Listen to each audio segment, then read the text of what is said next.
The evacuation zone had been temporary for 3 months now. Temporary shelters, temporary rations, temporary hope. People lived in converted warehouses and school gymnasiums, sleeping on cots that smelled like industrial cleaner and defeat. The war had ended, but recovery moved at the speed of paperwork. Nobody expected the supply trucks to get hit.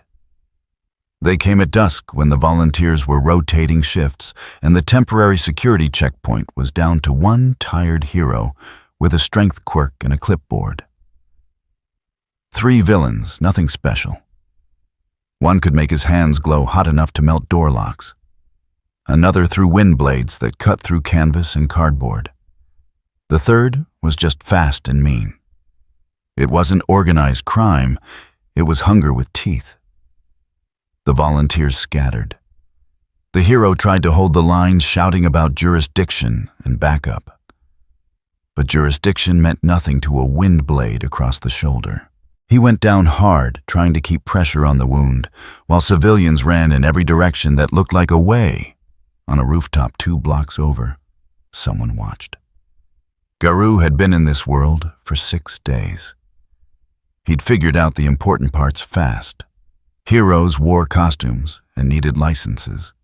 Villains wore whatever and needed desperation. The space between them was occupied by laws, public relations, and people who couldn't afford either. He'd spent the first 2 days just observing, watching how heroes moved, how they talked, how they waited for permission before acting. It reminded him of something rotten. The villain with the hot hands was prying open a supply crate, now laughing about medicine prices on the black market. His partner was keeping watch, wind gathering around his fingers like brass knuckles made of air. The fast one had grabbed a woman by the arm, asking where they kept the good stuff, the cash, anything that moved. Garou dropped from the roof. No announcement, no declaration. He just landed in the middle of them and started working. The fast villain saw him first, which made sense. Fast usually did. The man's quirk let him move in bursts, short-range teleportation that made him hard to track. He flickered behind Garou, aiming for the kidneys. Garou had already shifted his weight. He'd seen the micro-tension in the man's calves, the way his eyes flicked to mark the landing point. The villain materialized into a palm strike that folded him in half. Not lethal, just the kind of hit that made breathing hurt for a week. The one with wind blades reacted fast, throwing 3 in rapid sequence. Sharp air sang past Garou's face as he slipped the angle, moved inside the range, and drove a knee into the man's solar plexus. The villain doubled over, retching. Hot Hands was already running. Garou caught him in 4 steps, grabbed the back of his neck, and introduced his face to the pavement. Once. The man stopped struggling. 15 seconds start to finish. The civilian stared. The wounded hero stared. Someone's phone was recording the little red light, unwavering. Garou straightened, rolled his shoulders, and turned to leave. He didn't look back at the people he'd just pulled out of the crossfire. Looking made things complicated. That's when the other heroes arrived. 2 of them proper licensed professionals with costume themes and media-trained voices. The first one had some kind of barrier quirk already forming a translucent wall between Garou and the exit. The second looked like she could bench press a truck. The barrier hero spoke first, his voice carrying that particular tone of authority people used when they wanted to sound reasonable and in control. Hold it right there. We need to see your provisional license. Garou looked at him. Don't have one? Then I'm going to need you to come with us. Vigilante activity is illegal under the Hero Public Safety Commission Regulations Section 4, subsection. Yeah, I'm not doing that. The strong hero stepped forward, hands open in what was probably supposed to be a calming gesture. Look, we appreciate the assist, but there's a process. You can't just what? Garou's voice was flat. "Stop 3 guys from robbing people who already lost everything."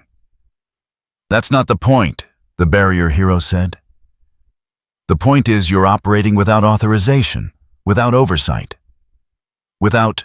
Garou moved.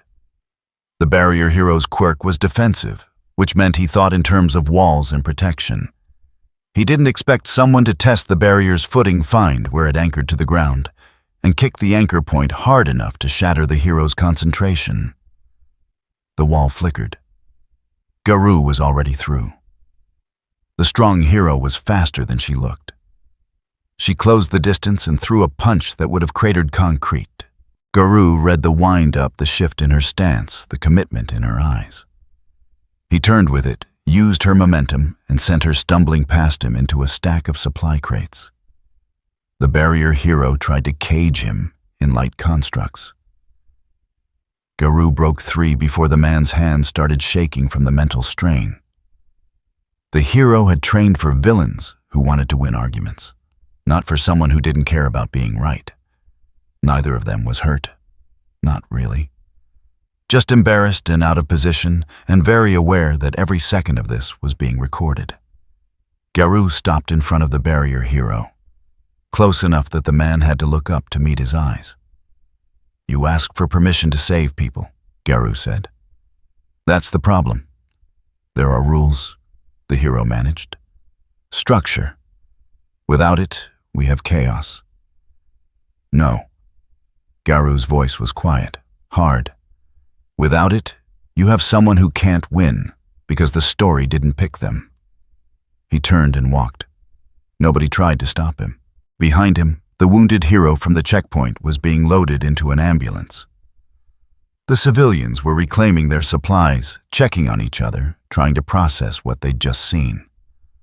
And the phones kept recording. By the time Garou reached the edge of the evacuation zone, the footage was already online. The comments started immediately.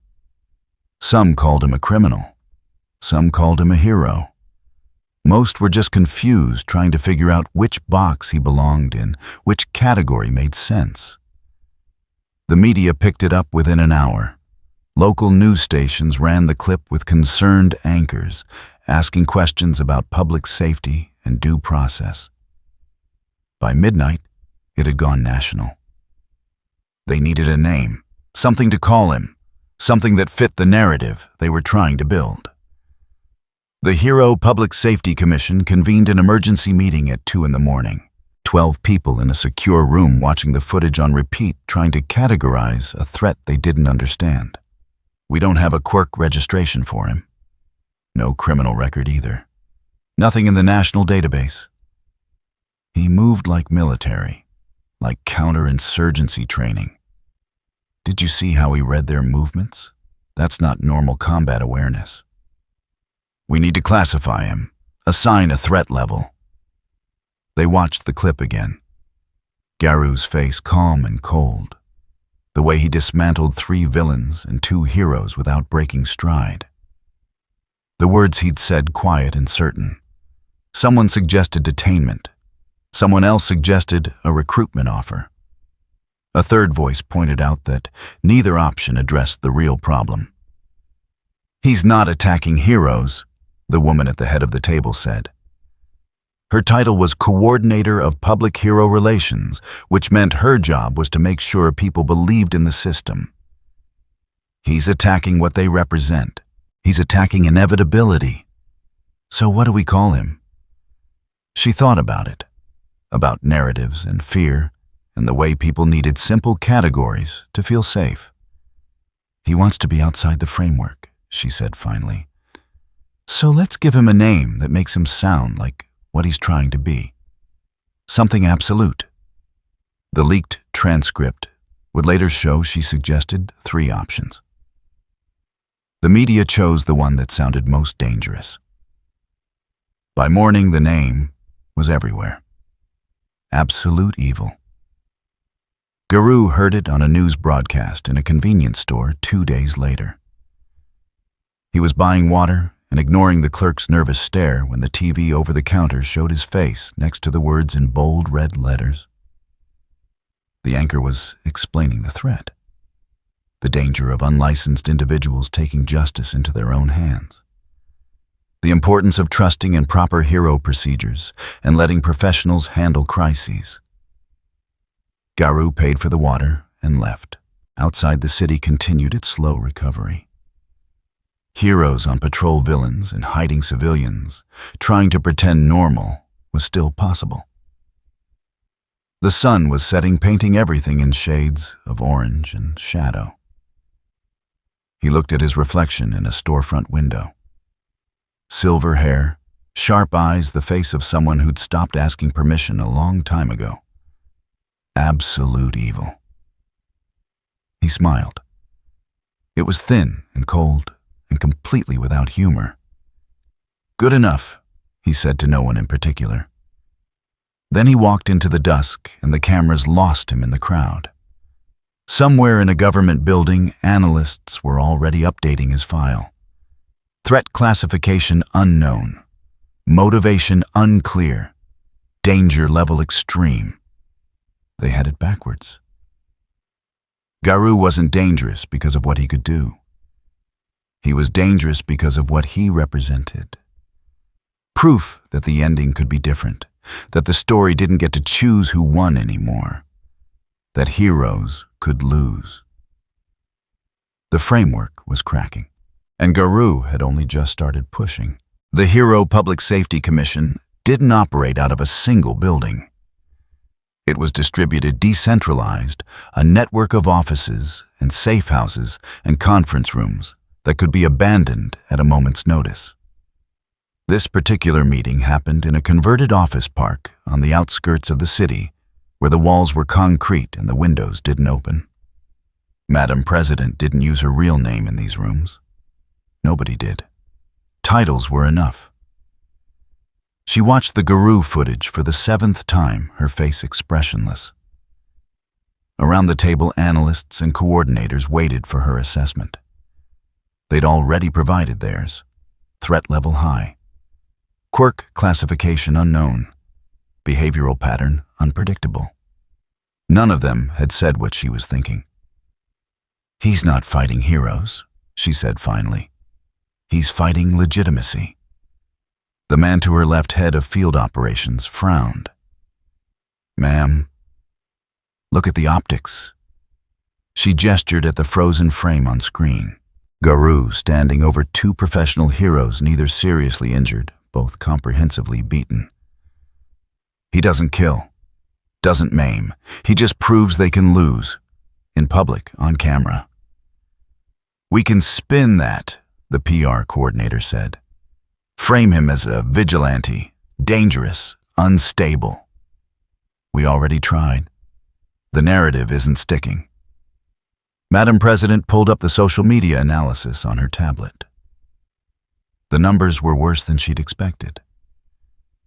Half the comments are calling him a hero. The other half are asking why licensed professionals couldn't handle 3 small-time criminals without backup.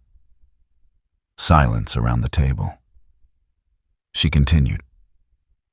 "In 6 days, this individual has damaged public confidence more than the war did in 6 months. Not by killing heroes, by making them look unnecessary." "Then we bring him in," field operations said.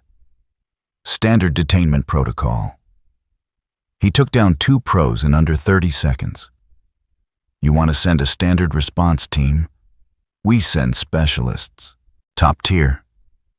Make it public, make it clean." Madam President shook her head. "Public creates martyrs. If he wins, we look weak. If we win and it's messy, we look desperate." "Then what do you suggest?"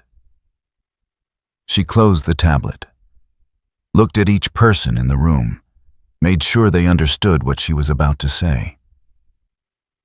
"We handle this quietly, before he becomes a symbol. Before people start seeing him as an alternative."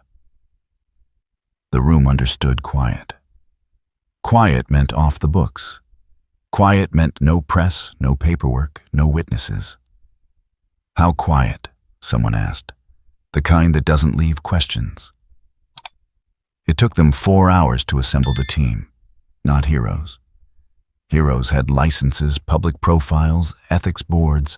These were specialists. The people the commission called when the rulebook wasn't enough. 6 of them, each with quirks designed for suppression and control. No flashy powers, no signature moves, just effectiveness and the ability to keep their mouths shut afterward. They were briefed in a different room, shown the footage given a location. Garou had been tracked to an abandoned industrial zone on the city's edge. Good ground for containment. No civilians to worry about. No cameras. The team leader's quirk let him sense bioelectric fields within 100 meters. The range made him perfect for tracking. The rest of the team had complementary abilities: paralysis touch, gravity manipulation, a quirk that induced vertigo, another that could solidify air into temporary barriers.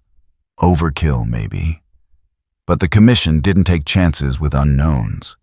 They deployed at 2300 hours, 3 vehicles nondescript, all registered to shell companies. The kind of operation that left no trail if it went wrong. Garou was exactly where the surveillance said he'd be. He'd taken shelter in a half-collapsed warehouse, the kind of structure that had been left to rot after the local manufacturing died. Rusted metal, broken concrete shadows thick enough to drown in. The team spread out, forming a perimeter. No lights, no comms chatter, hand signals only. The plan was simple. Team leader would locate the target using his sense quirk. The gravity manipulator would pin him in place. Paralysis touch would shut down his nervous system. Air barrier user would cage him while they secured transport. Clean, professional, gone in 5 minutes. They'd run this operation 24 times. It always worked. The team leader raised his hand. Target acquired, 30 meters stationary. He signaled the approach. 4 of them moved in silent as smoke. The gravity manipulator went first, hands already glowing with the telltale shimmer of her quirk charging.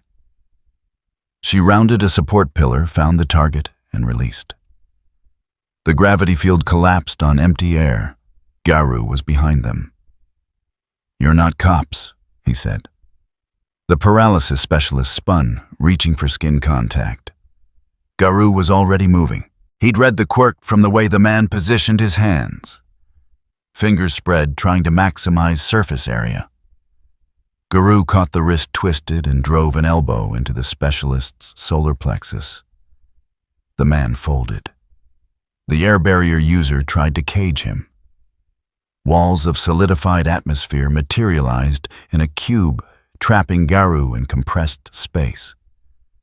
Garou tested the barrier with one hand, found the anchor point where the user's concentration was strongest, kicked it. The quirk user's focus shattered, and so did the cage. The vertigo specialist managed to activate her quirk.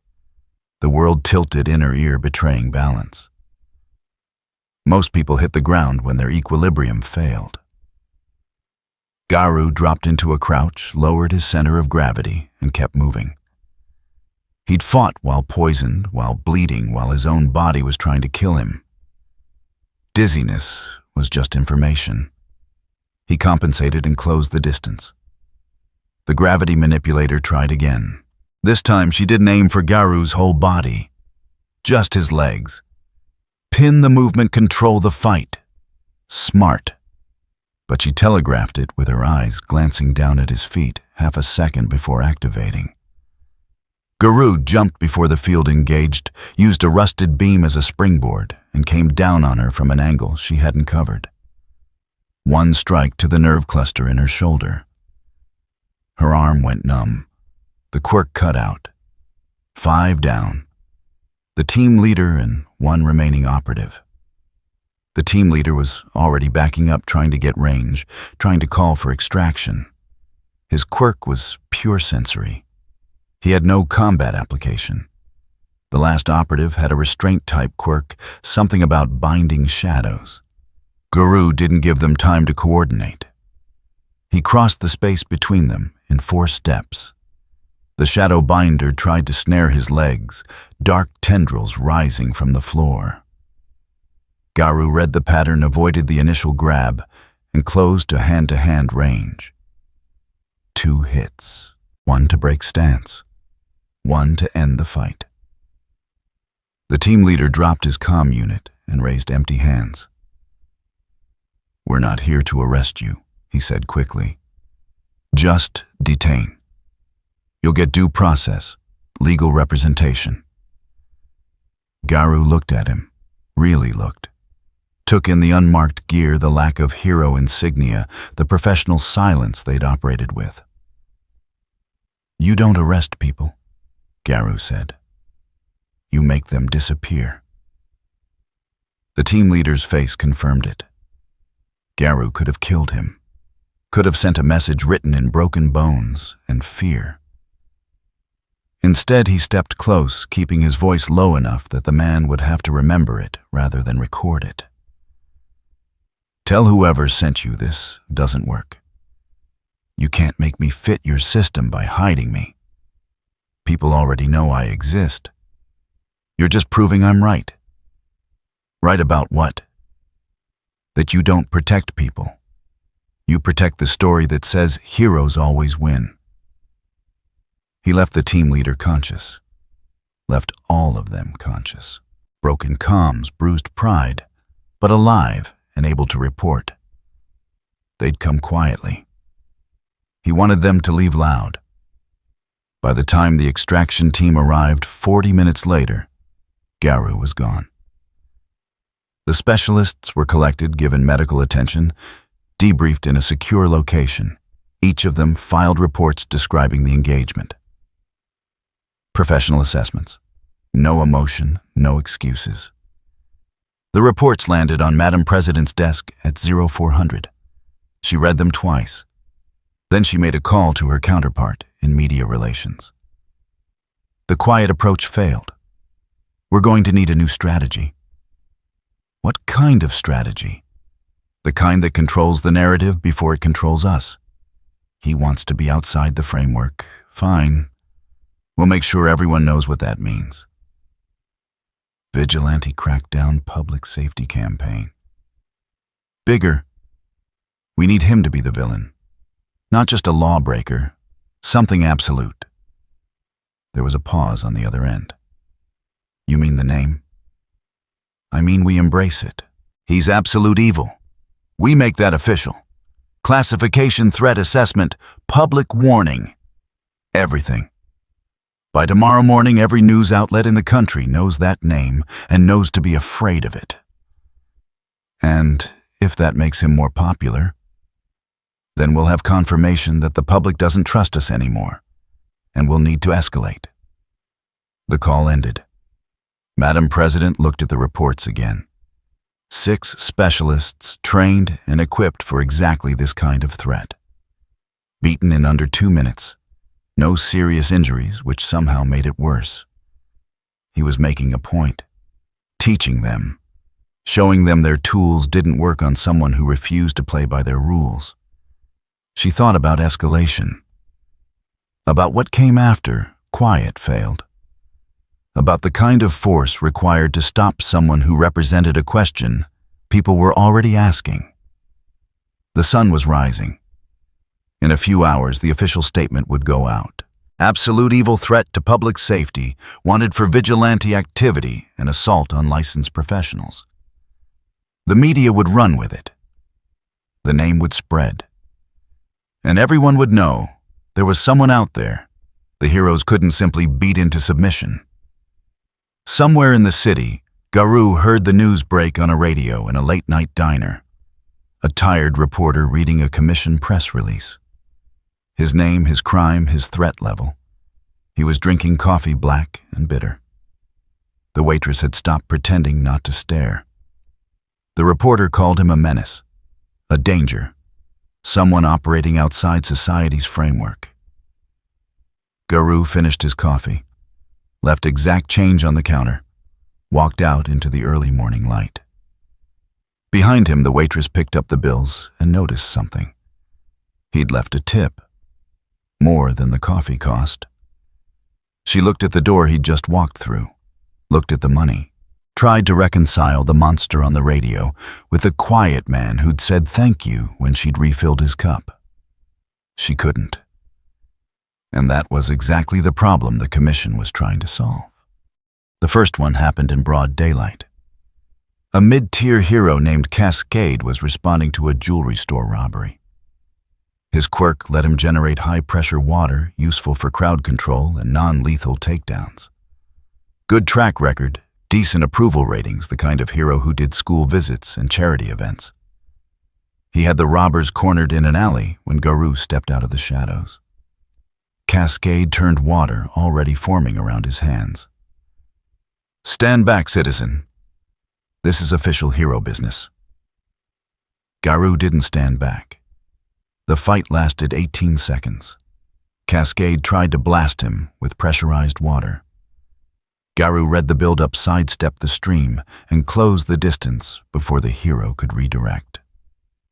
3 strikes. Cascade went down hard. Costume-soaked pride shattered. The robbers stood there confused about whether to run or stay or surrender to someone who wasn't technically authorized to accept their surrender.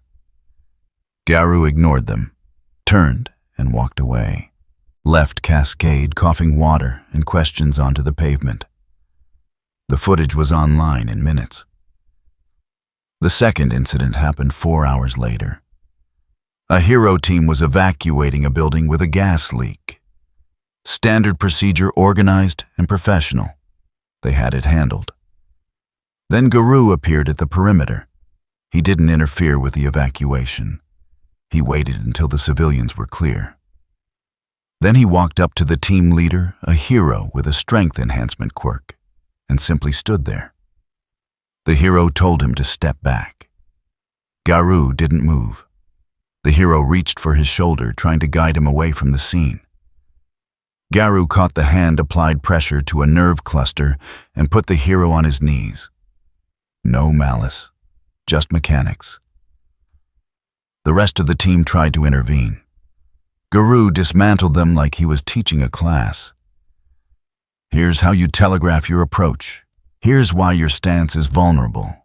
Here's what happens when you rely on your quirk instead of understanding how bodies move." None of them were seriously hurt. All of them were comprehensively beaten. And every second was recorded by a news drone that had been filming the evacuation. By evening, the pattern was clear. Garou wasn't hunting specific heroes, wasn't targeting corrupt ones or brutal ones or incompetent ones. He was hunting the concept, the idea that heroes, by virtue of their license and their role, were entitled to win. The media coverage shifted from reporting incidents to analyzing a phenomenon. Analysts appeared on talk shows trying to explain what Garou represented. Some called him a terrorist. Others called him a symptom of a broken system. A few quietly called him necessary. The comment sections turned into battlegrounds. People who'd trusted heroes their entire lives were suddenly asking why. Why did heroes need licenses to help people? Why did saving someone without permission make you a criminal? Why were professionals losing to one man with no quirk registration and no apparent backup? The commission tried to control the narrative, issued statements about the rule of law, the importance of trained professionals, the danger of vigilante action, reminded people that society needed structure. It wasn't working. Every time a hero fell to Garou, the question got louder. If heroes were supposed to protect everyone, why couldn't they protect themselves? The third day brought a dozen incidents. Garou moved through the city like a ghost, appearing wherever heroes were operating, testing them, beating them, leaving them alive and humiliated. He fought a hero with a hardening quirk. The man could turn his skin to stone, nearly indestructible. Garou found the joints, the places where stone had to flex, to allow movement, and exploited them with surgical precision. The hero toppled like a statue with feet of clay. He fought a speedster, Someone who could cross a city block in a heartbeat. Garou predicted the approach vector, planted his feet, and clotheslined the hero mid-sprint. Speed without strategy was just momentum waiting to be redirected. He fought a team of 5. They had trained together, developed combination tactics, covered each other's weaknesses. Garou broke their formation, and the first exchange isolated them and defeated them one by one, while their teamwork dissolved into panic. Each fight proved the same thing. Training wasn't enough. Quirks weren't enough. Licenses and legal authority and public approval weren't enough. Garou was teaching a lesson the hero system couldn't afford to learn. The commission held another emergency meeting. Different room, same tension. Madam President looked worse than she had 3 days ago. The bags under her eyes suggested sleep had become theoretical. "We're losing ground," she said. "Every engagement makes him look more legitimate." "The public is starting to side with him," media relations reported. "Not majority support, but it's growing. People are sharing the footage, making compilations, analyzing his technique." "He's becoming a meme," someone muttered. "He's becoming a movement," Madam President corrected. "And movements don't stop when you arrest the figurehead. They spread. Then we need to discredit him. Find something. Criminal history violent past anything we can use." "We've looked. There's nothing. He appeared 6 days ago with no background, no records, no connections. It's like he didn't exist before he started this." Silence settled over the room like ash. "What about the heroes he's beaten?" The field operations asked. "Can we use them? Show the human cost." "They're mostly uninjured, embarrassed but functional. If we parade them around, we're just reminding people that he beat them without causing permanent damage. That's not the story we want." Madam President pulled up the latest footage. Garou taking down 3 heroes outside a convenience store.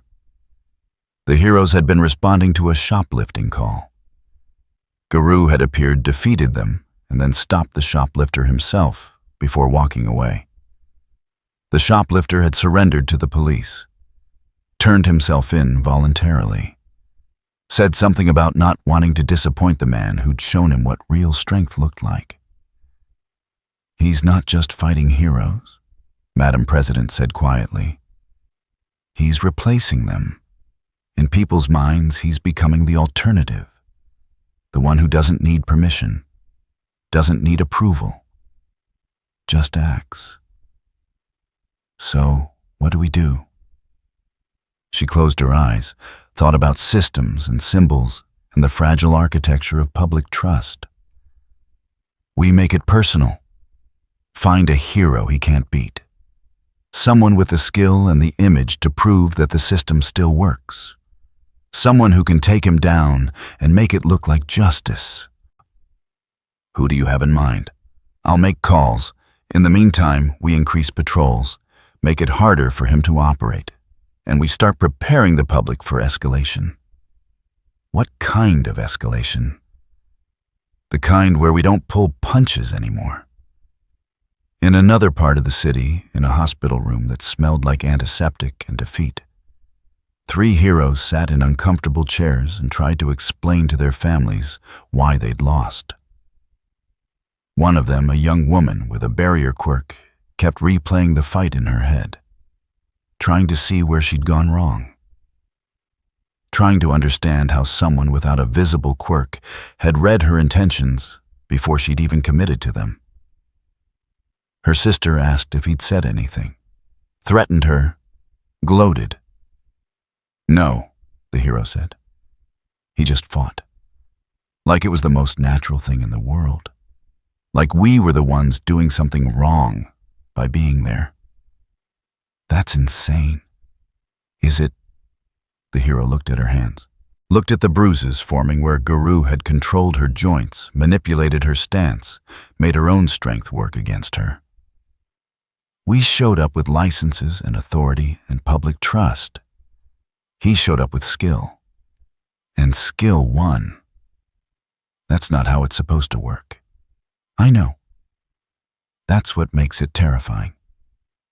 Across town in a cramped apartment with thin walls and thinner hope, a teenager watched the latest footage on his phone. He'd been told his whole life that heroes were the answer. That if you were strong enough, good enough, licensed enough, you could make a difference. Now he was watching someone make a difference without any of those things. Someone who didn't wait for permission or approval. Who saw something wrong and fixed it with nothing but skill and certainty. The teenager didn't know if that made Garou a villain or a hero, but he knew which one felt more real. On a rooftop overlooking the commerce district, Garou stood in the fading light and watched the city pretend everything was normal. Traffic moved, people walked, heroes patrolled. The machinery of society grinding forward because stopping meant admitting something was broken. He'd beaten 17 heroes in 3 days, not injured them, not traumatized them. Just proven repeatedly that their authority was borrowed and their strength was conditional. The system was already responding. Increased patrols, coordinated responses. They'd start sending better opponents soon. Stronger, smarter, more desperate. Good. He hadn't come here to win fights. He'd come here to break the script. And every hero who fell was another crack in the story that said certain people were guaranteed to triumph. The wind picked up cold and sharp. Garou turned his collar against it and started moving. There was more work to do, more heroes to test, more proof to provide that the ending wasn't written yet. Somewhere in the city, someone was already calling for help, already assuming a hero would come, already believing in the same old story. Garou was going to show them a different one. The alley behind the field hospital smelled like copper and disinfectant. Medical waste containers lined one wall, their contents a reminder that heroism had a cost measured in blood and bandages. The hospital itself was temporary, set up to handle overflow from the war's aftermath. Underfunded, understaffed, running on donated supplies and volunteer hours. Stain had been watching it for 3 nights. He knew the patterns, knew when the security rotations changed, when the loading dock was unattended, when heroes came and went. He wasn't here for the wounded. He was here for the ones who wore the costume but didn't deserve it. The fake heroes. The ones who did it for money or fame or because they'd scored well on an exam. The ones who'd forgotten what All Might represented. Tonight, he'd identified his target. A mid-ranked hero with a healing quirk who'd been charging civilians for treatment, using the disaster as a business opportunity.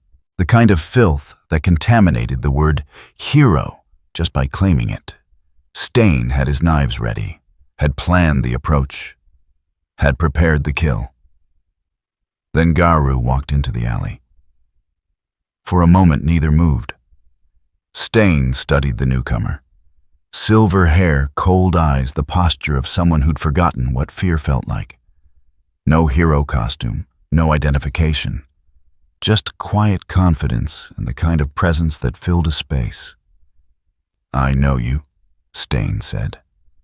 His voice was rough, damaged from screaming his ideology at people who wouldn't listen. "Absolute evil, the vigilante, and you're the hero killer." Garou's tone was flat. Statement of fact, not accusation. "I kill fake heroes, ones who disgrace the title." Stain's grip tightened on his blades. "You hunt all of them, real and false alike. I thought we might be working toward the same goal.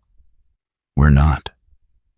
You destroy their credibility, prove they're weak, show the world they're not the symbols they pretend to be." As Stain stepped closer, "That's the same thing I do, just with different methods." Garou looked at him, really looked.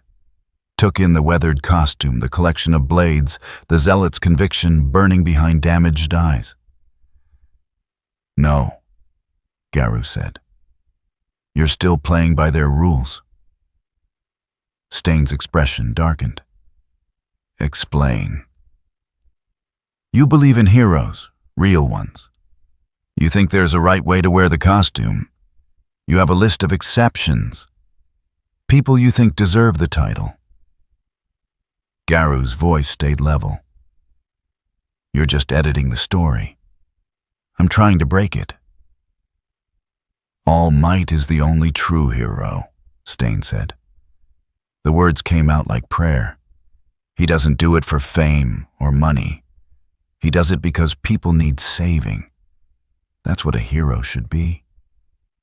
And when All Might retires, dies, what then? Then there should be no heroes at all. Better to have none than to have frauds wearing the symbol. Garou almost smiled. Almost. You're more religious than I thought. Stain's blade was moving before the sentence finished. Fast professional aimed for the femoral artery. A killing strike disguised as a warning. Garou had already shifted his weight. The blade passed through empty space as he sidestepped Red Stain's follow-up from the angle of his shoulders and moved inside the knife's range. Stain was good. Decades of killing had made him efficient. He switched hands reversed. The blade went for Garou's throat in a rising arc. Garou caught the wrist. Not gentle.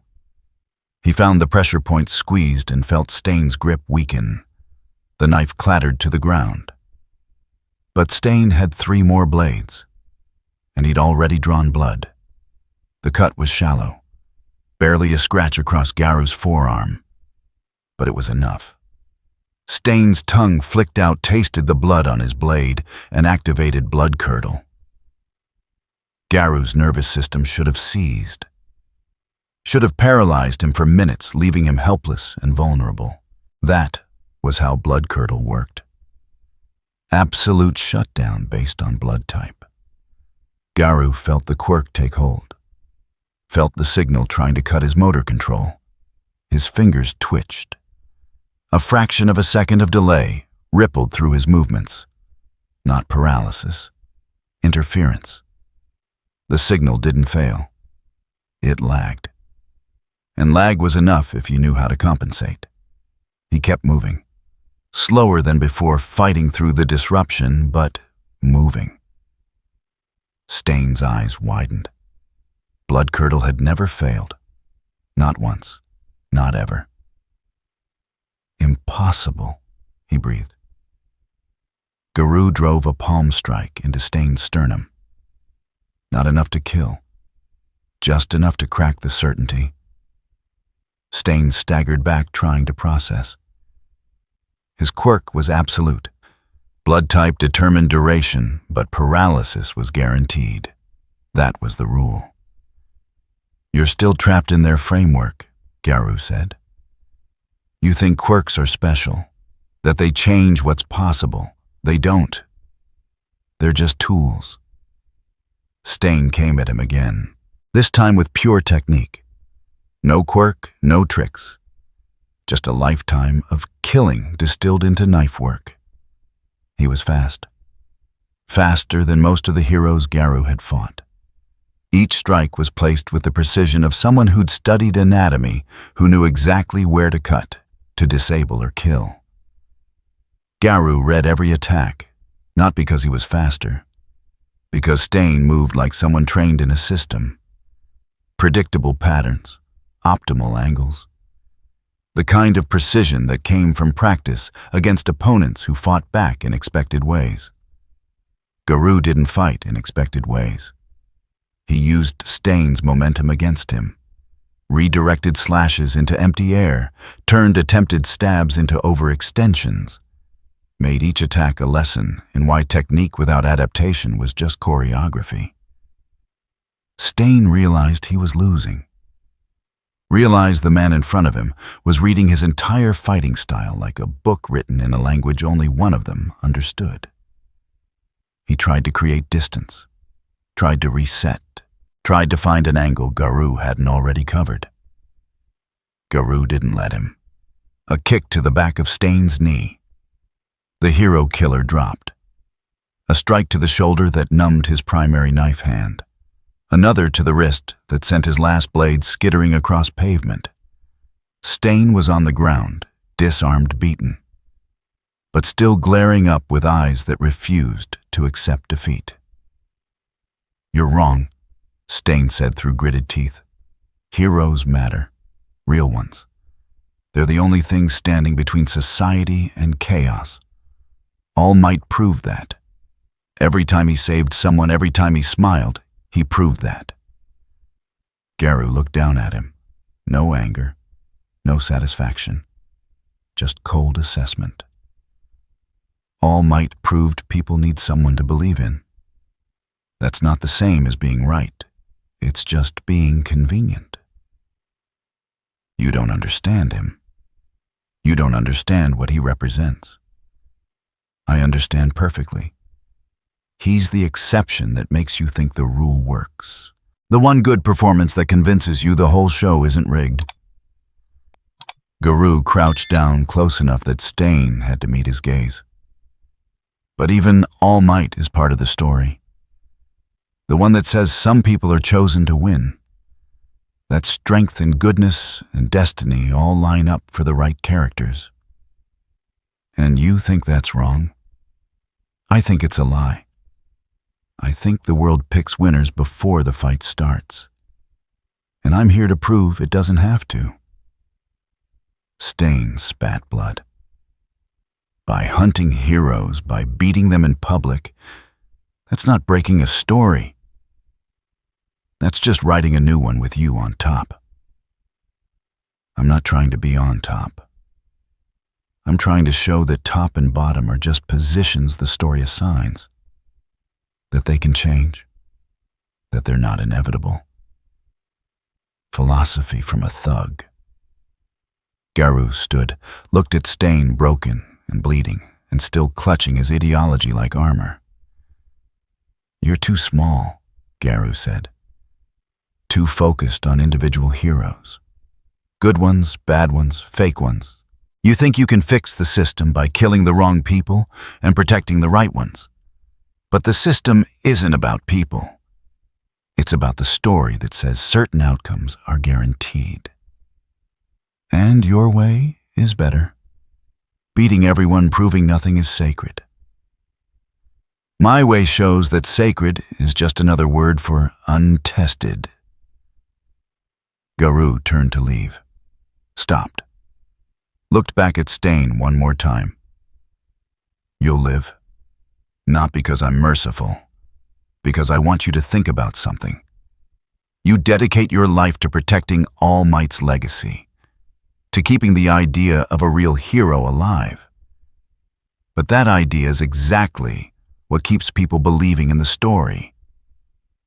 The one where heroes are special, where some people deserve to win because of what they represent. All Might earned his place, through sacrifice and strength and choosing to help people when no one forced him to. Maybe. But the story made sure everyone saw those sacrifices. Made sure they mattered more than someone else's. Made sure when people thought of heroes, they thought of him." Garou's voice was quiet, hard. "You're defending the story while thinking you're defending the truth. And that's why you'll never fix anything." He walked away, left Stain in the alley alive and conscious and drowning in questions he'd never wanted to ask. Behind him, the hero killer tried to stand. Failed. Tried again. Managed to get to his knees. Stain had killed 17 heroes, had dedicated his life to purging the false ones, had convinced himself he was making heroism pure again. Now he sat in an alley behind a field hospital, beaten by someone who didn't care about purity or legacy or any of the things Stain had built his existence around. And the worst part was that Garou had made him doubt. Not about All Might, never about All Might, but about whether even All Might's perfection was enough to justify the system. Whether one good hero could redeem an entire framework built on the assumption that some people were born to save and others were born to need saving. Stain pulled himself to his feet, collected his knives with shaking hands, looked at the hospital where fake heroes slept soundly, protected by a system that didn't care if they deserved protection. He'd continue his work, would keep killing the frauds, would keep trying to make the title of hero mean something again. But a seed had been planted, a question he couldn't quite silence. What if Garou was right?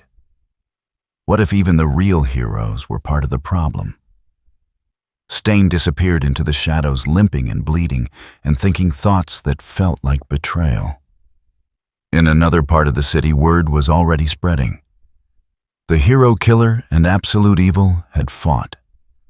Witnesses had seen the confrontation from nearby windows, had heard raised voices, the clash of combat, the sound of someone being comprehensively defeated. The news outlets weren't sure which narrative to run. Two vigilantes fighting each other. A territorial dispute. Evidence that absolute evil was even more dangerous than previously thought. The commission saw it differently. In her office, Madam President watched the preliminary reports come in, read the witness statements, noted that Stain had been left alive but beaten. "He's consolidating," she said to her deputy. "Not just fighting heroes, fighting anyone who represents an alternative to what he's doing. He's making sure there's only one story people can tell about resistance."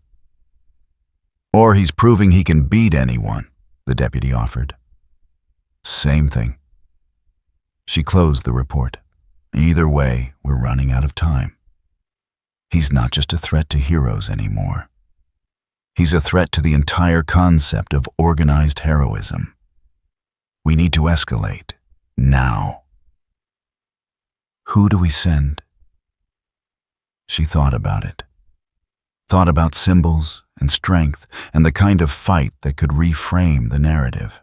"I'll make the call," she said. "But whoever we send, they need to understand. This isn't about capturing him. It's about proving the system still works, that authority still matters, that someone with a license and training and public trust can still win. And if they can't, then we're going to need a different kind of solution." The deputy left. Madam President sat alone in the dark, watching the city through her window. Somewhere out there, Garou was walking the streets, unregistered, unauthorized, undeterred. And every night he stayed free was another crack in the foundation. She picked up her phone, started making calls. The kind that would change the nature of the hunt, the kind that would bring in someone who wouldn't lose. The settlement camp had started as an emergency measure and calcified into semi-permanence, rows of prefab housing units, communal kitchens running on generator power laundry lines, strung between buildings like surrender flags. People who'd lost homes in the war, living in the gap between disaster and recovery. The kind of place society acknowledged, but didn't quite see. Heroes patrolled the perimeter. Not often, not thoroughly, just enough to say they'd been there. The settlement wasn't glamorous work. No cameras, no gratitude that felt real, just tired people in a holding pattern waiting for a better situation that might never come, which made it perfect hunting ground for a certain kind of villain. They came just after midnight. 4 of them coordinated, but not professional. Enhanced strength, limited range teleportation, something that made metal brittle, and a leader with a quirk that induced fear through eye contact. They weren't interested in stealing supplies. Supplies could be tracked, traced, turned into evidence. They wanted something simpler and harder to prove. Compliance. The kind bought with terror and maintained through the understanding that no one was coming to help. The fear quirk user walked through the settlement's main path, making eye contact with anyone who looked up. Parents grabbed children and pulled them inside. Elderly residents locked their doors and pretended to sleep. The mechanism was elegant. make people afraid enough and they'd police themselves. The villain with enhanced strength kicked in a door. The family inside had food, better food than rations. They'd been saving it, trading for it, holding on to something that felt like dignity. Not anymore. The mother started to protest. The fear quirk user looked at her. She stopped mid-sentence, frozen, drowning in synthesized terror that told her brain things she couldn't rationally deny. Her children were in danger. Fighting back would get them killed. Compliance was survival. She stepped back. Let them take what they wanted. That's when Garou arrived. He didn't announce himself, didn't call them out or give warnings. He just appeared in the doorway behind the villain's expression, flat hands loose at his sides. The teleporter noticed him first. Blinked across the room, hand outstretched for a grab. Garou read the destination from where the man's eyes focused it, sidestepped the arrival point, and caught the villain mid-materialization. A strike to the solar plexus. The teleporter collapsed, gasping for air that wouldn't come. The metal brittleness user tried to turn Garou's advantage into a trap. Touch the door frame made it weak, ready to collapse and block the exit. Garou kicked through the frame before it could fail. Splinters and dust. The villain stumbled back into the one with enhanced strength. The strong villain threw a punch that would have caved in ribs. Garou stepped inside the arc, used the man's own momentum to throw him through the weakened door frame and into the street beyond. 3 down in as many seconds. The fear quirk leader tried to make eye contact, tried to flood Garou with the same synthetic terror that had paralyzed the mother.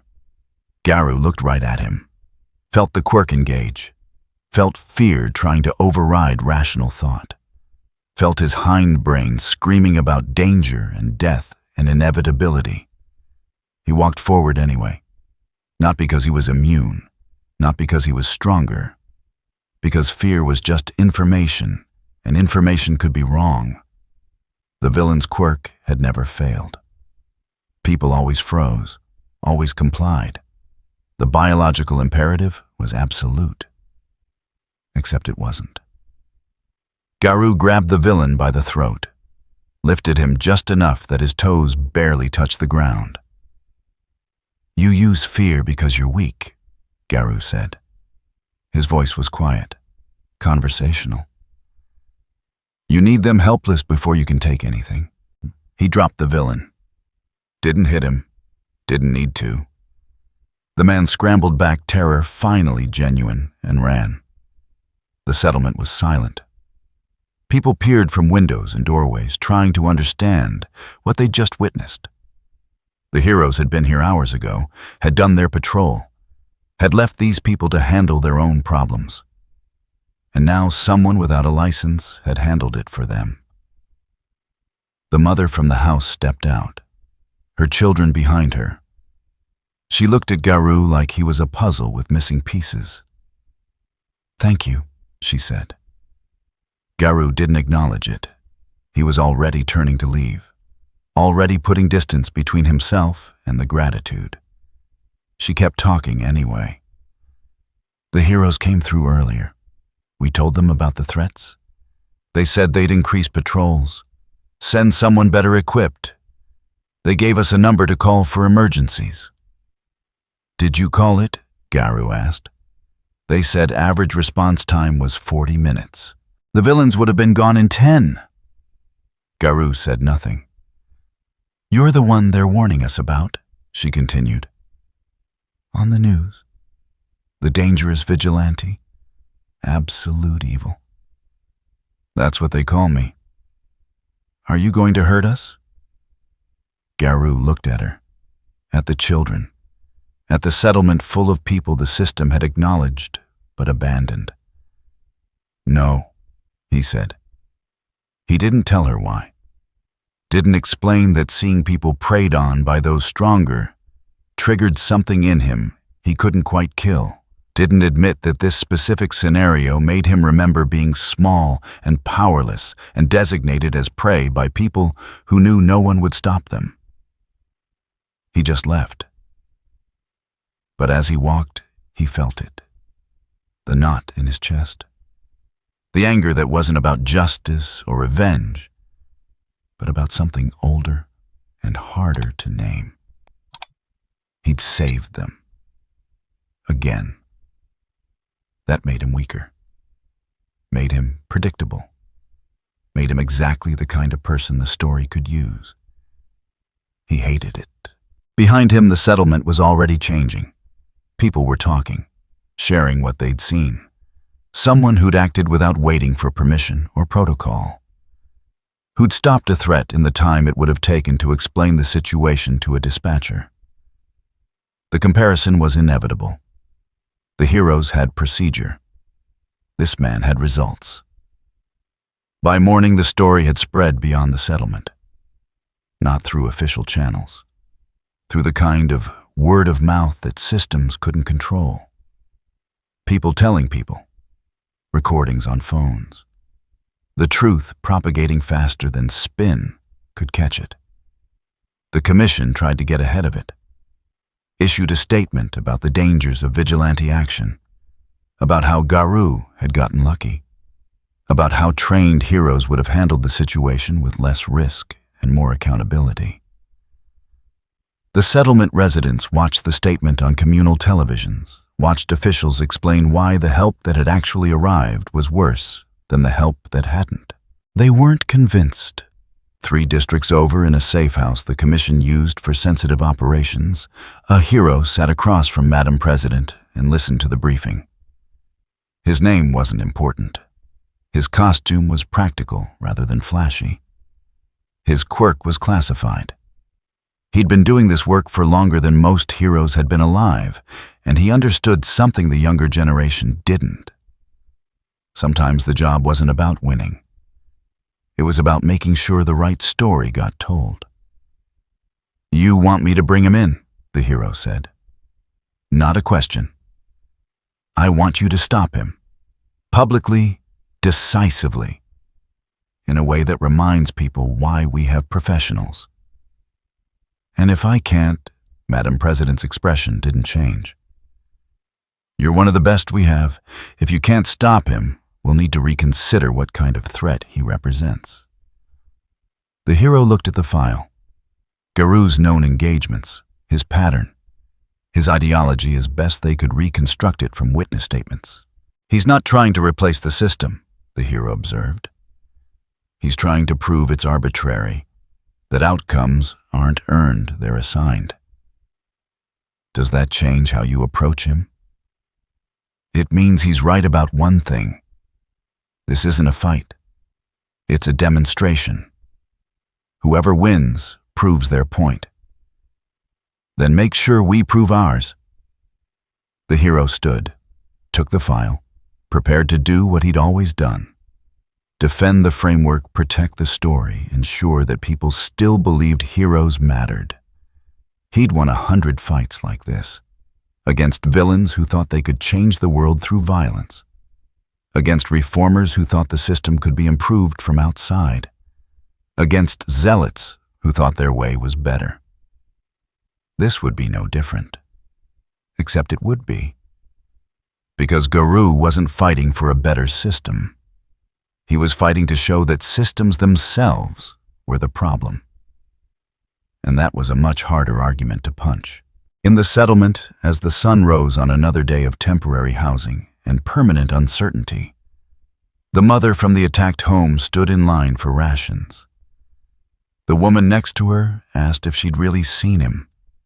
Absolute evil. The monster from the news. "I saw someone help us when no one else would," she said. "I don't know what that makes him. The news says he's dangerous. So are a lot of things. Doesn't mean they're all the same kind of dangerous." The conversation spread, evolved, became the kind of question the commission couldn't answer without admitting something they didn't want to admit. What if dangerous and wrong weren't the same thing? What if the person breaking the rules was doing it because the rules were broken? What if the villain was right? The questions didn't have good answers, but they were being asked. And every time someone asked them, the framework cracked a little more. Garou didn't know about the hero being deployed, didn't know the commission was escalating, didn't care. He was standing on a rooftop, looking at the city, thinking about the same thing he always thought about. Saving those people had made him weaker, but letting them suffer would have made him something he wasn't. That was the contradiction, the trap, the thing that kept him from being the absolute evil he claimed to be. He knew it, hated it, couldn't change it. And somewhere in the city, someone who understood that contradiction was preparing to exploit it. The abandoned overpass had been scheduled for demolition before the war.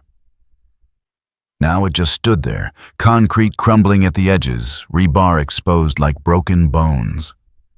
No traffic, no witnesses, just the kind of place where things could happen without cameras or crowds. Izuku Midoriya stood in the center of the overpass, waiting. He looked different than he had a month ago. Thinner, harder. The costume was stained and worn. His face carried the kind of exhaustion that came from running on willpower and coffee instead of sleep. Dark Hero, they were calling him now. The kid who'd left UA to hunt threats the system couldn't handle fast enough. He'd been hunting Garou for 3 days. Not on commission orders, they'd asked, but Deku had made this decision himself. Seen the footage, read the reports, understood that someone needed to try talking before the situation became irreversible. That was the difference between him and the other heroes they'd sent. They wanted to stop Garou. Deku wanted to understand him first. The sun was setting. Long shadows stretched across broken concrete.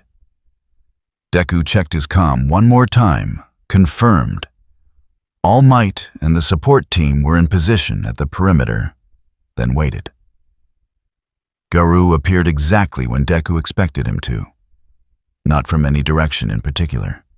Just there like he'd always been there, and Deku had only just noticed. Silver hair catching the last light, eyes that assessed everything and revealed nothing. "You're the one they call symbol of peace's successor," Garou said. No preamble, no posturing. "Izuku Midoriya. People call me Deku." He kept his hands visible, non-threatening. "I wanted to talk." Heroes always want to talk, right before they fight. "I want to talk instead of fighting." Garou looked at him, really looked. Took in the worn costume, the obvious fatigue, the determination that hadn't quit despite everything.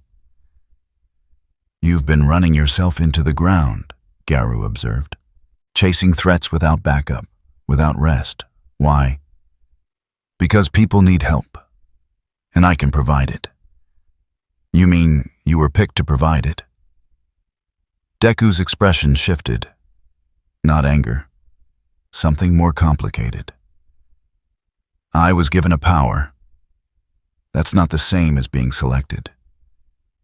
You were picked by All Might, trained by the best, given the quirk that makes you special. That's not being selected. It's responsibility. That's different." Garou almost smiled. "Is it, or is that just what you tell yourself so the story feels earned instead of assigned? I work for what I have, every day, every fight. Nothing about this has been easy."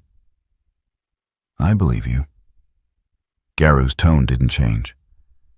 "But working hard doesn't mean you weren't selected. It just means you're good at playing the part you were given." Deku felt the words land, felt them touch something he'd been trying not to think about. The question that surfaced at 3 a.m. when he was too tired to keep his doubts quiet. What if he'd never met All Might? What if someone else had been at that beach that day and gotten chosen instead? Would that person be standing here carrying this weight, being called a hero? "You're trying to make me doubt myself," Deku said. But even if you're right about how I got here, that doesn't change what I do with it. I save people. That matters. Does it? Garou shifted his weight. Not aggressive, just ready. Or does it just maintain the system that says some people get to be heroes and everyone else gets to need saving? Not everyone wants to be a hero. Not everyone gets the choice. That's the problem. The air between them felt heavier. Deku could feel One for All humming under his skin, ready to activate.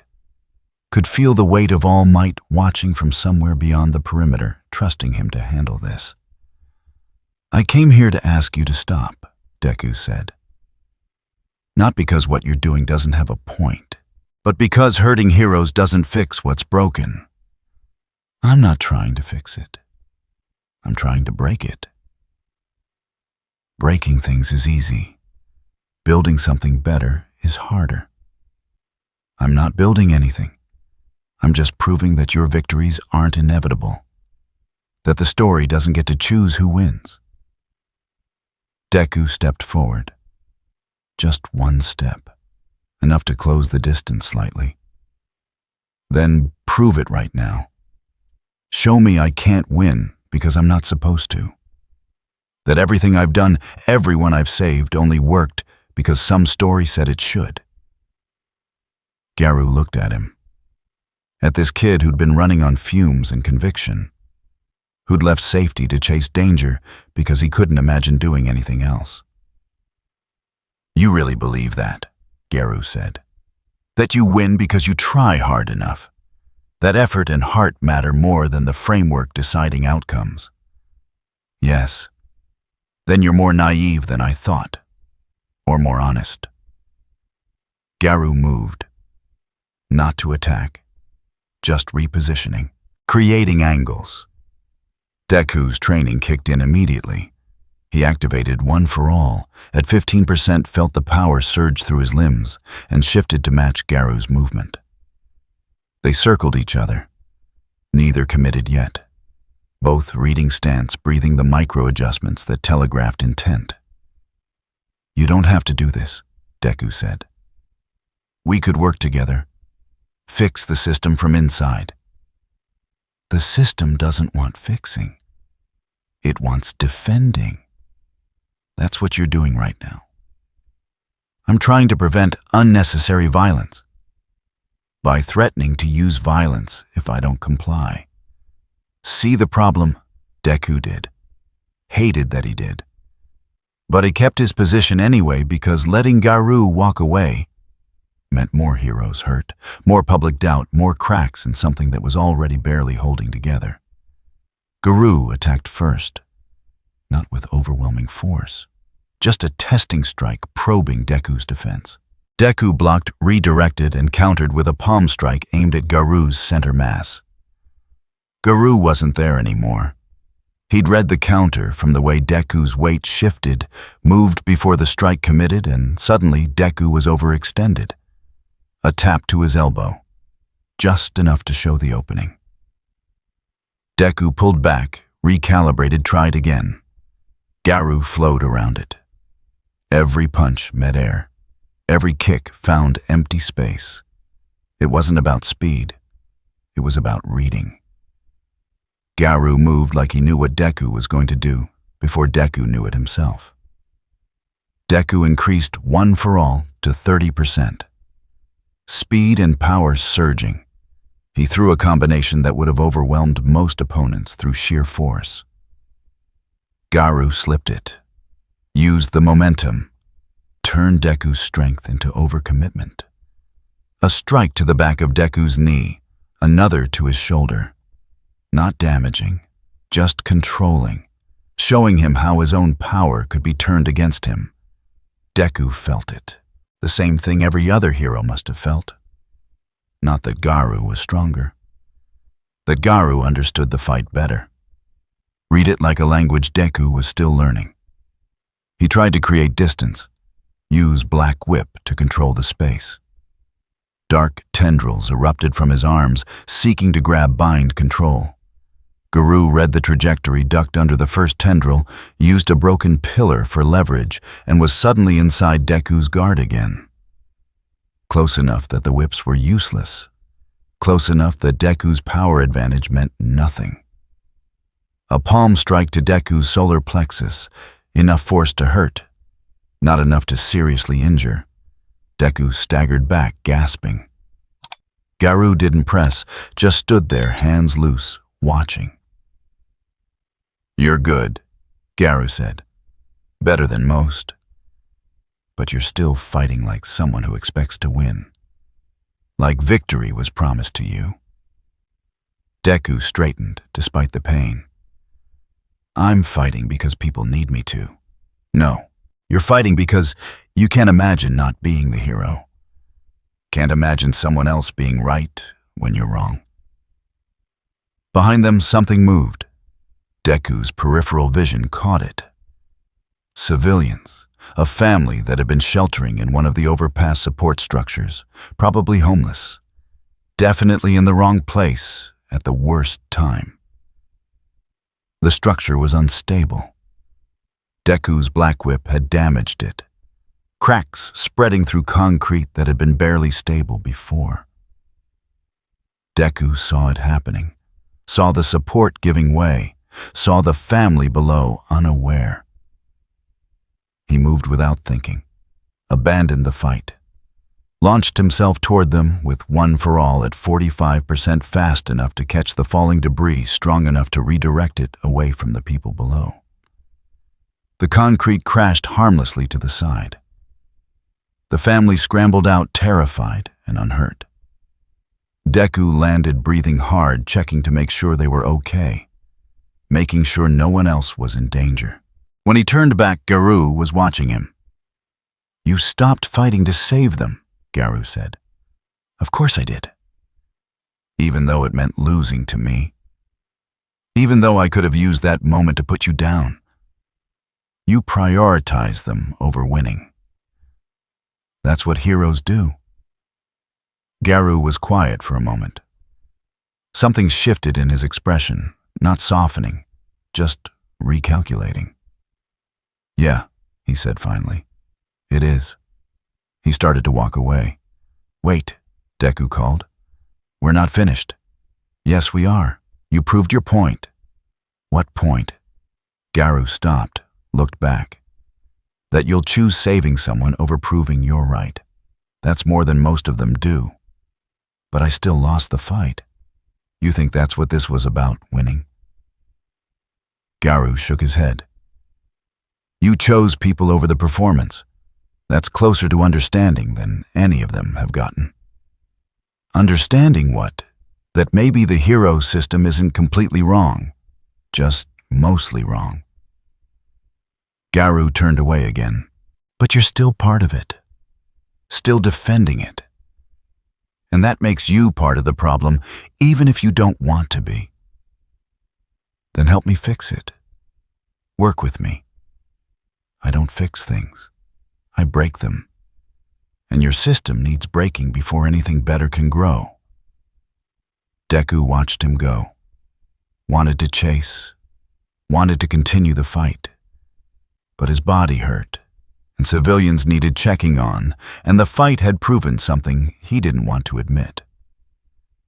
Garou was right about one thing. Deku had been selected by All Might, given power as a gift, trained by the system, positioned to succeed in ways others weren't. Did that make his victories less real? Did working hard earn what had been handed to him as a blessing? He didn't know anymore. In the command post, All Might had watched everything, saw his successor fight, saw him choose saving over winning, felt pride and worry in equal measure. "He's getting in the kid's head," one of the support team observed. "He's making him think," All Might corrected. "That's not the same as corruption." "What do we do?" All Might looked at the screen showing Garou's retreating form. Looked at Deku checking on the family. Two people trying to do right in a broken world, just with different ideas about what right meant. "We prepare for what comes next," All Might said. "Because this isn't ending with conversation." On the overpass, Deku helped the family to safety, gave them directions to a shelter, made sure they had what they needed. They thanked him, called him a hero, said he'd saved them. He smiled and accepted the gratitude. But inside, he was still hearing Garou's words. "You were picked." And the worst part was, it was true. Garou walked through the darkening city thinking about the kid he'd just fought, about someone who'd given up winning to save people, who'd been handed power and tried to use it well. It didn't change what needed to happen, didn't make the system less broken, didn't make predetermined victories any less problematic. But it made it more complicated. And complicated was harder to fight than simple evil. The city lights came on as night fell. Somewhere the Commission was planning their next move. Somewhere heroes were preparing for escalation. And somewhere a kid with too much power and not enough rest was wondering if being selected meant his heroism counted less. Garou had planted the question. Now it would grow.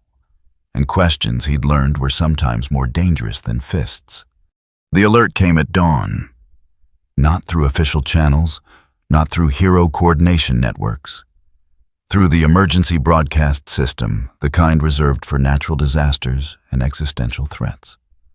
All for One and Tamura Shigaraki had mobilized their forces. Simultaneous attacks across 7 districts. The war everyone knew was coming had finally arrived. Izuku woke to the alarm, his body still aching from the fight with Garou 2 days prior. He was dressed and moving before his mind fully processed the words coming through the speakers.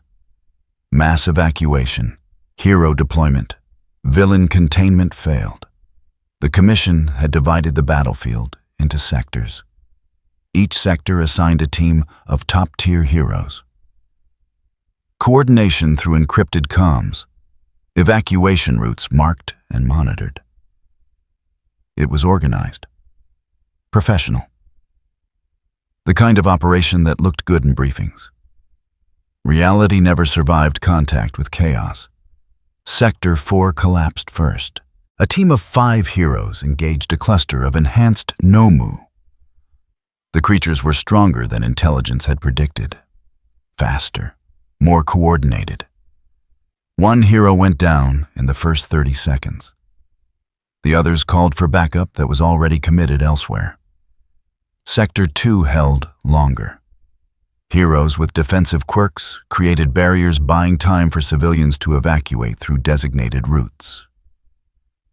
Then Shigaraki appeared at the edge of the perimeter, hands touching building foundations, and decay spread like a disease through concrete and steels.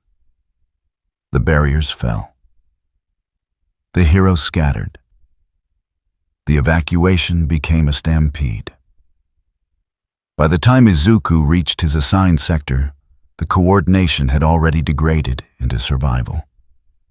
Heroes fighting where they stood, civilians running in whatever direction looked safest. The machinery of organized heroism, grinding against the reality that plans assumed cooperation from the people trying to kill you. Izuku activated One for All and threw himself into the chaos.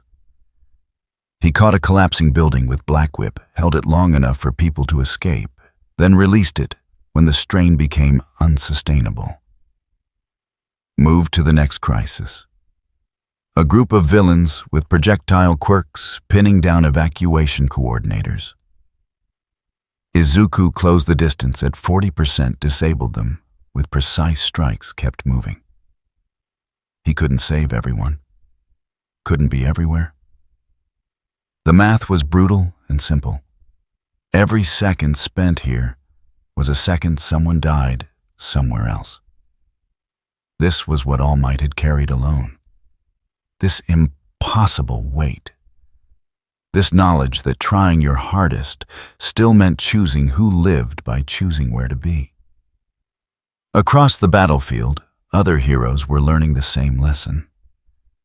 In Sector 6, a speedster hero was running rescue routes, pulling people from danger faster than most could perceive. She'd saved 43 people in the first 10 minutes. On her 44th run, a villain with a gravity quirk caught her mid-sprint. She hit a wall at terminal velocity. The evacuation route she'd been clearing became a death trap. In Sector 1, a team of heroes with combination tactics held a choke point against a wave of low-tier villains. They'd drilled this scenario 100 times, knew each other's timing, trusted the system. Then a high-tier Nomu broke through from an unexpected angle. The formation collapsed. The choke point became a slaughter. The Commission watched from their command center, updating tactical displays, redirecting resources, trying to impose order on entropy. Every decision was a triage. Every redeployment meant abandoning someone else. Madam President stood at the center of it all, making calls that would haunt her if she survived to remember them. Sector 4 is lost. Pull back remaining heroes to Sector 3. Casualties in Sector 6 exceeding projections. Redirect medical to Shigaraki confirmed in Sector 2. All heavy hitters converge on that location. Each order was correct. Each order was insufficient. The framework was cracking under pressure it had never been designed to handle. And somewhere in the chaos, Garou was watching. He stood on a rooftop 2 blocks from the Sector 3 front line, watching heroes fight and bleed, watching civilians run and fall, watching the system he'd spent 2 weeks dismantling now prove his point without his help. Heroes weren't enough, had never been enough. The structure had survived this long because the threats had been manageable. Now the threat was existential and the cracks were showing. But watching people die to prove a philosophical point sat wrong in his chest. He'd known it would. That was the trap. The contradiction. The thing that kept him from being what he claimed to be. Garou jumped from the rooftop and entered the battlefield. Not with declaration. Not with a plan. Just movement toward the screaming. He found a cluster of villains cornering a group of civilians in an alley. The villains were low-tier opportunistic, using the chaos to prey on easy targets. Garou dropped into the middle of them and started working. 3 seconds. 5 bodies on the ground, alive but unconscious. The civilians stared at him with the kind of recognition that came from news footage and nightmares. "Run," Garou said. "That way. Stay low." They ran. He didn't watch them go. The pattern repeated across the battlefield. Garou moved through combat zones like a scalpel, removing threats the heroes were too occupied to handle. He wasn't fighting for them, wasn't coordinating with them, just cleaning up the spillover while they handled the main fronts. A hero with a fire quirk saw him working, saw him take down 4 villains in the time it took to process what was happening. "You're not helping you," Garou interrupted. "Helping them." He gestured at the civilians the hero was supposed to be protecting, but couldn't reach because he was pinned down by enemy fire. The hero opened his mouth to argue, to arrest, to do something that fit the framework. Then another building started to collapse, and the hero had to choose: follow protocol or save lives. He chose lives. Garou was already gone. In Sector 2, Shigaraki's decay was spreading in waves. Heroes with long-range quirks tried to keep their distance. Heroes with defensive abilities tried to create barriers. None of it mattered. Decay didn't care about defense. It cared about contact and propagation. A residential building began to crumble its foundation, touched by Shigaraki's casual malice. 37 people inside, maybe more. Heroes were too far away, too committed to fighting Shigaraki himself to peel off for rescue. Garou was there. He'd crossed 3 sectors in 4 minutes following the sound of collapse. Saw the building going down. Saw the people inside who would die because heroes were fighting the symbol instead of protecting the vulnerable. He couldn't stop the decay, couldn't reverse the damage, could only work with what remained. Garou entered the building through a window that hadn't crumbled yet. Found the main stairwell, assessed its stability with a glance. 3 minutes before complete failure. Maybe less. He started moving people. Not gentle, not patient. Grabbing, directing, pushing them toward the exit with the kind of efficiency that came from understanding how bodies moved and how time worked. A woman frozen in panic. Garou slapped her once hard enough to reset her nervous system. Move or die. Choose. She moved. A man trying to gather possessions. Garou kicked the bag from his hands. Out! Now! The man ran. Garou cleared the first floor in 90 seconds, second floor in 70. The third floor was already compromised, sections of flooring giving way to empty air. He found an elderly man who couldn't walk fast enough. Didn't ask permission, just picked him up and carried him out as the structure groaned its final warnings.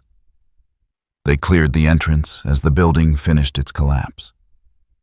37 people in the street alive, terrified, confused about whether to thank the monster who'd saved them. Garou set the elderly man down and turned to leave. Wait, someone called. A young woman, maybe 20. She'd been on the 3rd floor. You're absolute evil, the one they warn us about. Yes. Why did you? Don't. Just get to the shelters. He left before the conversation could continue, before gratitude could complicate what needed to stay simple. But the contradiction gnawed at him. Every person saved made him weaker, made him predictable, made him exactly what the system could use and eventually contain. He knew it, hated it, kept doing it anyway. Across the battlefield, heroes started noticing the pattern. Civilians appearing from danger zones they couldn't reach. Villains disabled in areas they hadn't cleared. Someone working the edges while they held the center. In the command center, reports started coming in. Unknown combatant in Sector 3. Taking down low-tier threats. Civilian rescue in Sector 2. No hero in range. Someone else pulled them out.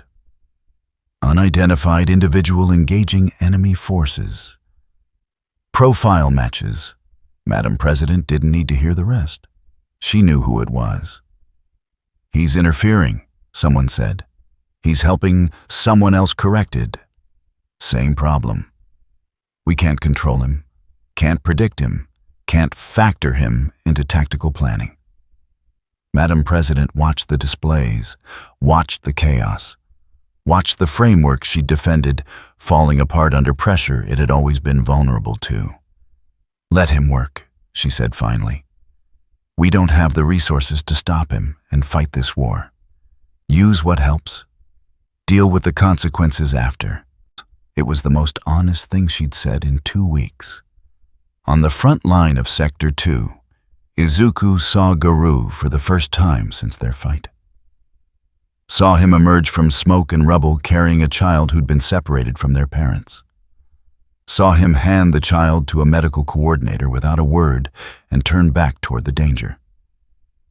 Their eyes met for half a second. No acknowledgement, no truce, just recognition. Then Garou was gone, and Izuku had his own crises to handle. But the question followed him through the next hour of fighting. If someone operating outside every rule was saving more people than the system could protect, what did that say about the system? He didn't have time to answer it. The war was still happening, still killing, still proving that organization and structure and legal authority mattered less than being in the right place at the right moment. In the shadows between sectors, Stain watched both Heroes and Garou work. He'd come to the battlefield for his own reasons, to kill fake heroes while they were too busy to defend themselves, to purge the ranks during chaos. But watching Garou move changed something. The man fought like Stain's ideology demanded, protecting the weak, ignoring authority, acting because action was needed, not because permission was granted. But Garou also fought heroes, rejected the entire concept of sanctioned salvation. Stain didn't know what to do with that. Didn't know if it proved Garou was the truest hero he'd ever seen, or the most dangerous threat to everything heroism should be. The question hurt to think about. So Stain did what he always did when philosophy became painful. He killed a fake hero who was using the chaos to flee instead of fight. Then another, then a third, making the world purer one blade at a time. Not realizing he was still playing by the rules Garou was trying to break. As the sun began to set on the first day of the war, the battlefield had evolved into a new pattern. Heroes held strategic positions. Villains pushed key objectives.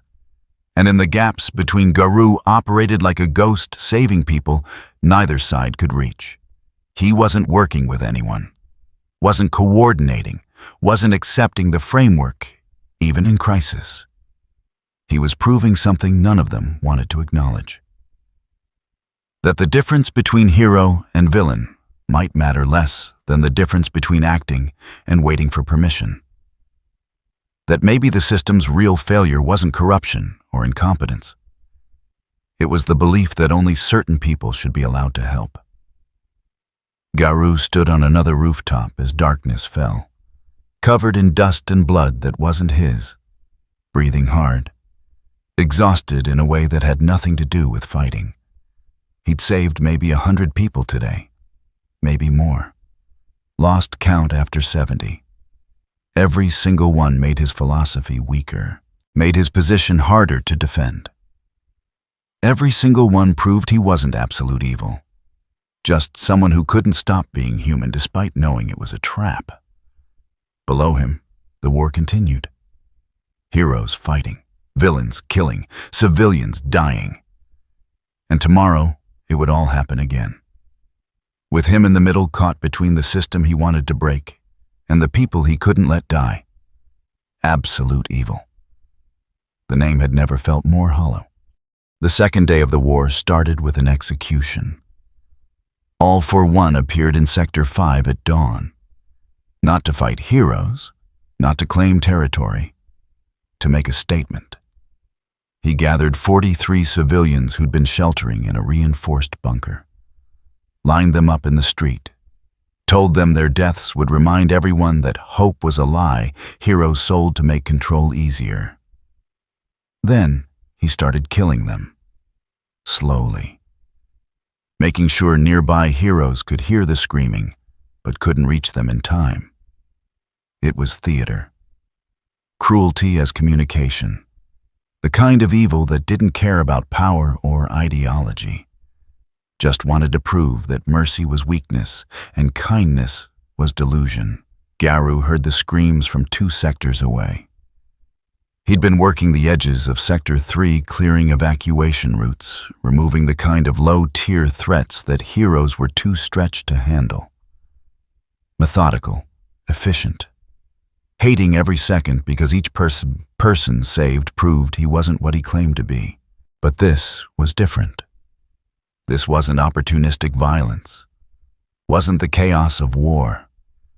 This was deliberate, calculated. The kind of thing that existed purely to crush the idea that anyone could be saved. Garou started running. He crossed the distance in 3 minutes. Arrived to find All for One, holding a man by the throat, draining the life from him with casual precision. 17 bodies already on the ground, 26 still alive, bound and waiting their turn. Heroes were trying to break through All for One's defense, trying to reach the civilians, failing. The villain's quirks created a perimeter nothing could penetrate. Every attempt to help just fed him more power to take. All for One saw Garou approach, smiled. The vigilante, come to save the day. Garou didn't answer. He was calculating, reading the situation. All for One had specifically chosen this location, this method, this timing. It was a trap, not for heroes, for him. You've been interesting to watch. All for One continued dropping the corpse, fighting heroes, saving civilians, pretending you're not just another self-righteous fool who thinks his way is better. I don't think my way is better, Garou said.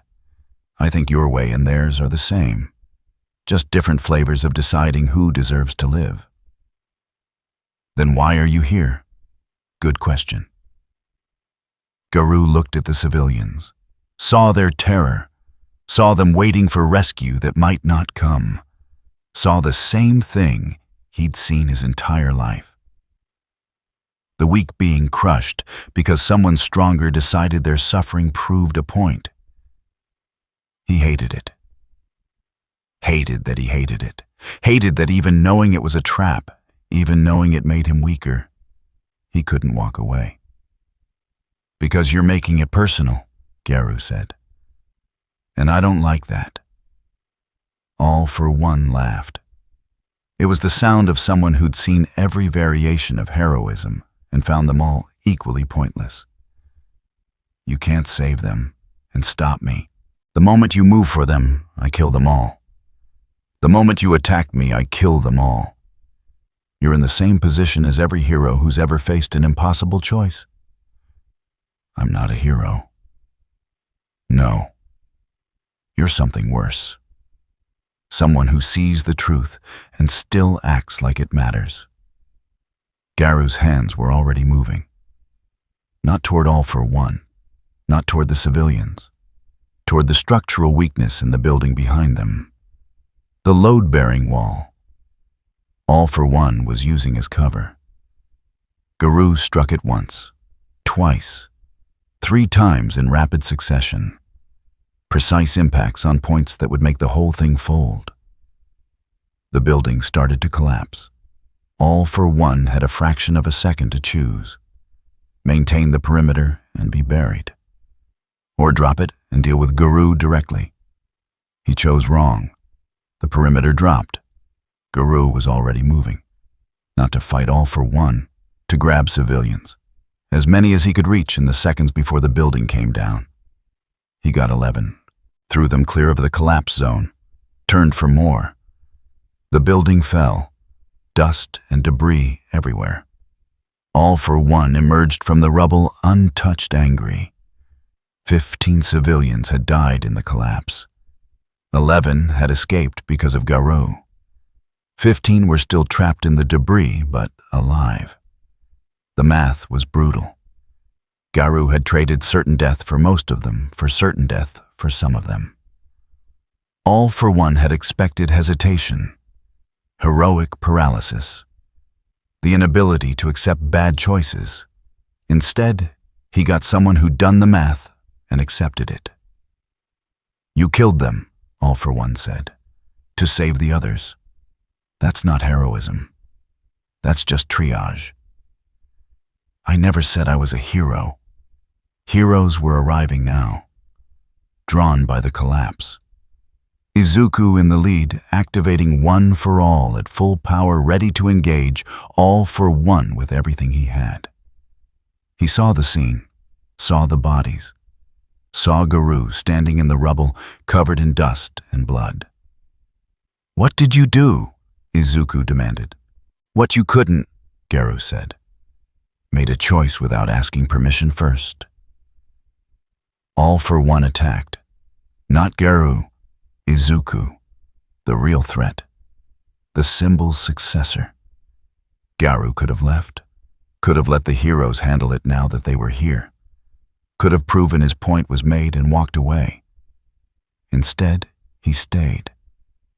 Not because he was helping heroes, because All for One represented something worse than a broken system, represented the absence of any system. The philosophy that strength was the only truth and suffering was just what happened to the weak. Garou hated that even more than he hated hero society. The fight that followed wasn't coordinated, wasn't a team effort. Just two separate forces attacking the same target for completely different reasons. Izuku fought to protect people, to live up to the legacy he'd inherited, to prove that heroes could still matter. Garou fought to prove that predetermined outcomes could be disrupted, that the villain didn't get to win just because he was stronger. That evil being absolute didn't make it inevitable. They didn't speak, didn't coordinate, didn't acknowledge each other as anything but obstacles and opportunities. When Izuku created an opening, Garou used it. When Garou forced All for One to commit, Izuku capitalized. Not because they were working together, because they were both fighting and the battlefield had its own logic. All for One adapted quickly, started targeting the gap between them, the space where neither could cover the other because they weren't trying to. A quirk that created spatial distortions, aimed at Izuku, would have crushed him. Garou kicked Izuku out of the way, not gentle, hard enough to bruise, but out of the kill zone. I didn't need, Izuku started.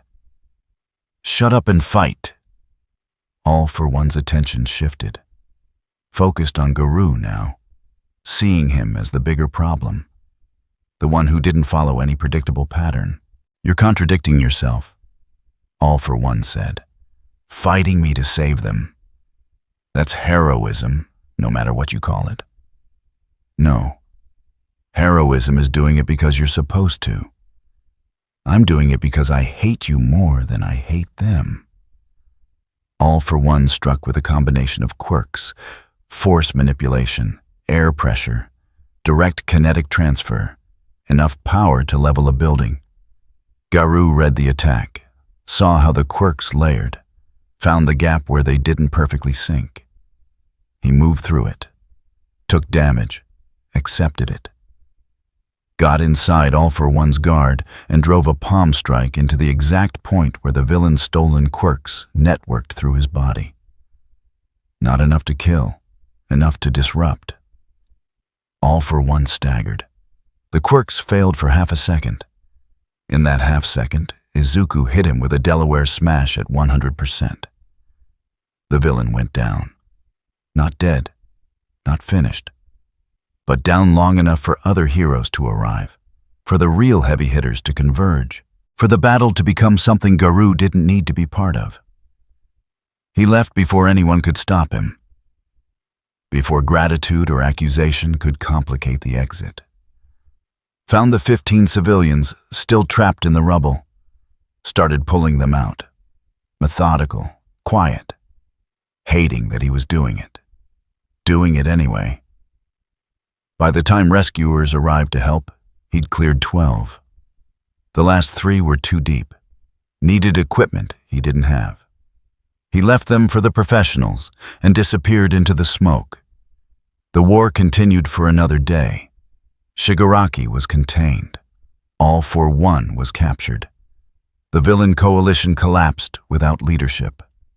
Heroes won, barely, at terrible cost. The casualty numbers came in slowly. Civilian deaths in the thousands. Hero deaths in the hundreds. Infrastructure damage that would take years to repair. But they'd won. The system had held. Barely. In the aftermath, the commission compiled reports, assessed damage, prepared narratives. And in every sector, in every engagement, they kept finding the same anomaly. Civilian rescues with no hero in range. Villain takedowns in areas that should have been undefended. Someone working the edges, saving people who should have died. Madam President read the reports in her office, looked at the numbers, saw the truth she didn't want to acknowledge. Garou had saved more civilians than any single hero on the field. Not through coordination, not through following plans, just by being where he was needed and acting without waiting for authorization. The framework had survived, but only because someone outside it had filled the gaps. She closed the reports, filed them as classified, prepared to explain to the public how heroes had saved the day. It wasn't entirely a lie, just incomplete. 3 days after the war ended, Izuku found Garou on the same overpass where they'd first fought. "You saved people," Izuku said. "During the war, hundreds of them." "I killed 15, Garou corrected. "Brought down that building. They died because I made a choice." "You saved 26 by doing it. The math doesn't make it heroic. It just makes it necessary." Izuku was quiet for a moment. "Then, what's the difference between what you did and what we do? You do it because you're supposed to. Because the system says you're heroes, and that makes it right." Garou looked at him. "I do it despite knowing it makes me weaker. Makes me exactly the kind of predictable the system can use." "But you still do it." "Yeah. That's the problem." They stood in silence, two people who'd fought each other and saved people together without ever being on the same side. "The commission wants to arrest you," Izuku said finally. "I'm supposed to bring you in. Are you going to try?" Izuku thought about it. About the fight they'd had. About the war they'd survived. About whether being right mattered more than being effective. "No," he said. "But I can't let you keep attacking heroes either. Then we're at an impasse." "Yeah." Garou stood, started to walk away, stopped. "You asked what I proved," he said. "Back at our first fight. What breaking the ending meant. And I proved it can be broken. That heroes can lose. That winning isn't guaranteed just because you're called the good guys." He looked back at Izuku. "But I also proved something I didn't want to. That even when the ending changes, people still need saving. And someone still has to do it." "That sounds like you're admitting heroes matter." "No, I'm admitting you were right about one thing. Effort counts, even when it's built on a flawed structure, even when the whole thing needs to burn down and restart." Garou's voice was quiet. "But the structure still needs to burn. And I'm still going to be the one holding the match." He walked away. Izuku didn't follow. Behind him, the city continued its recovery. Heroes patrolling, civilians rebuilding, the system grinding forward because stopping meant admitting it was broken beyond repair. And somewhere in that city, Garou disappeared into the crowds, still hunting heroes, still saving civilians, still caught in the contradiction he couldn't escape. Absolute evil, a name that meant nothing and everything. Proof that endings could be rewritten. And that sometimes the person breaking the rules was the only reason the rules still mattered at all. The framework was cracked, not broken. Just reminded that it wasn't inevitable. And in a world of heroes and villains, that reminder alone was revolutionary. If you enjoyed this video, don't forget to leave a like and subscribe to the channel, and be sure to turn on notifications so you won't miss out future videos.